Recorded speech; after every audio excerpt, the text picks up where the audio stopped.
You're listening to Where You Live with Gene Sullivan.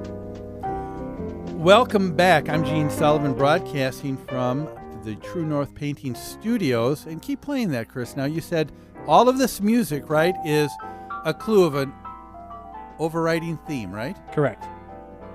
Okay, well... Anything yet? Nothing yet from me, but we'll see as things go on here with the other bumper music coming up. But, hey, we're brought to you by American Family Insurance, the Kim Bennett Agency, and Extreme Exteriors. You can count on Extreme Exteriors for expert installation of exterior siding, roofing, soffits, fascia, decks, windows, and more. With their knowledge and experience, they can design the perfect solution to make your home beautiful and energy efficient, saving you maintenance and money for years to come. Give them a call at 763-441-1334 and tell them Gene sent you. It's time now to hear from the Community Associations Institute. The CAI Minute is brought to you by New Concepts Rental Management. Whether you're an accidental landlord or a seasoned investor, New Concepts Rental Management can advise and guide you through every aspect of the business. Give us a call at 952-922-2500. Are you a volunteer in your homeowner association? Maybe a residential property manager wanting to increase your industry knowledge and obtain professional credentials in property management. Are you a vendor or professional offering services to homeowners and associations or property managers? If you said yes to any one of those questions, then join the Community Association Institute. The CAI is a great organization, helping you be informed and more proficient in your homeowner association board member or property manager role. It's also a great way to network with potential clients. For nearly 40 years, CAI has provided education and resources to volunteer homeowners who govern community associations and the professionals who support them. Visit cai-mn.com to learn more. That's cai-mn.com. The Minnesota chapter of CAI holds monthly managers' luncheons, board member education training, property manager certification training, and much more. It also produces a bi-monthly informative magazine called Minnesota Community Living. Why not join the Community Association Institute today? You can do so online at cai-mn.com and select membership.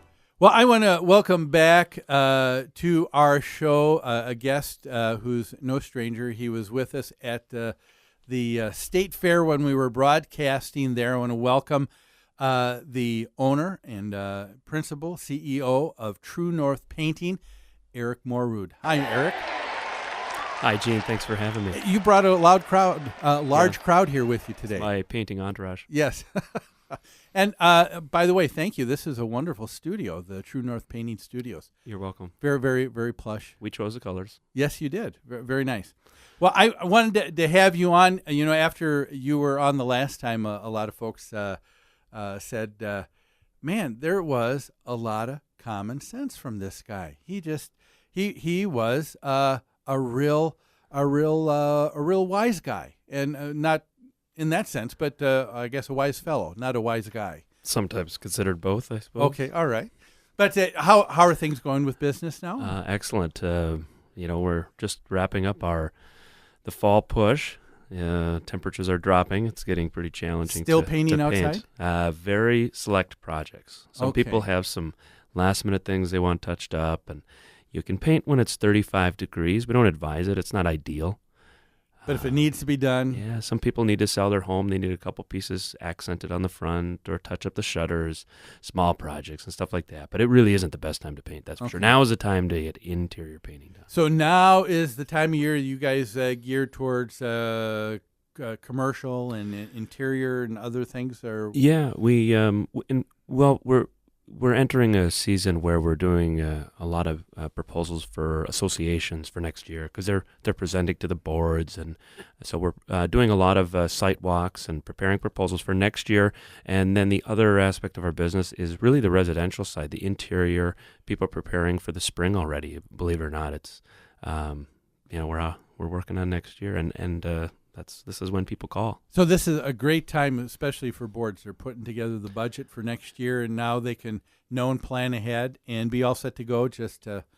As you know, boards and property managers become extremely busy in the spring. So whenever they can, they like to get their directions from the boards now and to be able to really spend time preparing educated proposals. Yeah. Not just for painting and roofing and siding. Basically anything that needs work next year. Now is the time to do the due diligence. Okay, good. Well, I'm glad you're here on the show today. There's a story that I'd love to hear your thoughts on. This is from CBS Channel 6 News in Albany, New York. And this is about a contractor. And this guy is just a regular scoundrel. I mean, he is something else. Here's what's going on. There is a contractor who's accused of taking money but not doing the work. And at least that's what two neighbors are saying. There are two gentlemen, a Jim Day and a Bill Thomas. They're neighbors, and they hired a local contractor by the name of Robert Decker Sr. Now, these two guys hired Mr. Decker back in June to replace the roofs on each of their homes. And I think the cost was about $7,600 a piece. And where did they get the name for this contractor? What they thought was a trusted source as a referral, a retired state trooper. And I'm going to say here, Eric, I'm sure that this retired state trooper is probably a really good guy, probably a very trustworthy man, but I don't know if he's necessarily probably the best resource to go to as a contractor. And in this case, it looks like that's not the case. Let me ask you, if people are saying, who do I choose as a contractor? Who do I choose to do work for me? How can I know that they're going to be a good egg, that they're going to stand by what they say they're going to do? How do you answer that? Well, first of all, I'd be curious to know, is there a reason this guy has been putting these people off? I mean, is he cashing the checks and taking the deposits and then just never returning? Or perhaps he's fallen ill, or perhaps there were some weather issues. That may be the case. Sounds like this story made headlines, though, simply because he is a scoundrel. Yeah, so there are extenuating circumstances, but I guess since we're probably looking at June now till November. Sounds like him and the state trooper are in cahoots. And it says in this particular case that this Mr. Decker said, hey, look, the roof to replace is going to be about $7,600. He took a little more than $5,000 each from each gentleman. And then it said that these people said they are not getting any communication back from Mr. Decker. They said they would probably call 3, 4, 5 times and then might receive one call once. And now they're not even getting any calls at all. We see this a lot in Minnesota as well. You've got contractors who come and go. What their next course of action is, it needs to really go back to the contract and see, what was signed, what were the expectations. Obviously, no one expects to give somebody $5,000, which is more than 50%, which is unusual. Mm-hmm. You typically, 25% down, 50% down when you start. Just kind of depends on the contract, but that's really they've got to go back to, and perhaps they didn't have a contract to begin with, which in that case they need to almost blame themselves, because it's going to be hard for them. First of all, this guy could have disappeared completely. The name of his company, is his company just his name? Finding a reputable contractor, you need to have more than just, I know this guy, he used to be a cop. And so how does someone find a reputable contractor? Where do they go? Well, ironically, it's the internet. You can trust anything on the internet these days, right? Oh, everyth's true. Yeah, everything's if it's in the internet, it's like the new Encyclopedia Britannica. I mean, that's where we go, right? Well, you need information from more than one source. Obviously, neighbors, friends are a good source, but you can even get a referral from a reputable source, and then the company just lets you down. That happens too. So, and that probably was what happened here. They had someone they trusted, a retired state trooper, probably a friend, and the state trooper probably feels terrible. He's caught in the middle of it. So you've got referrals, of course, talking to other people. The more people you talk to, the better feel you get to see that, hey, these people are this company's treating people right. How about the Better Business Bureau? Better Business Bureau helps. And The Better Business Bureau basically tells you if they're not bad. It doesn't necessarily tell, an A rating on the Better Business Bureau basically says that there are no unresolved complaints. Okay.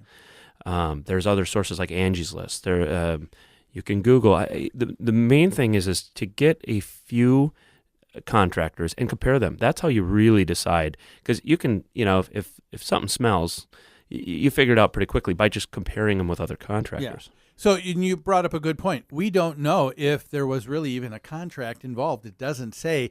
If it was just a handshake, boy, I suppose that's one thing if you know the guy for years and it's your best friend or a buddy or family. But even then, the contract is kind of what my father-in-law used to say, that fences makes for good neighbors, and a contract, I think, makes for good relationships. Don't you think?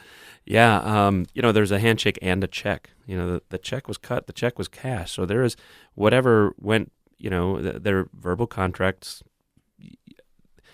They still need to be followed, knowing what the expectation is. But they do have some recourse because they didn't pay him the $5,000 to for his company, giving him an estimate. Now, you said that you thought that it might have been a little bit more than what should have been paid. I'd like to talk to you a little bit more about that, but we've got to take a break right now.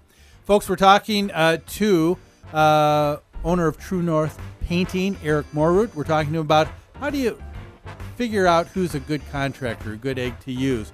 We're going to have more with Eric back after these messages.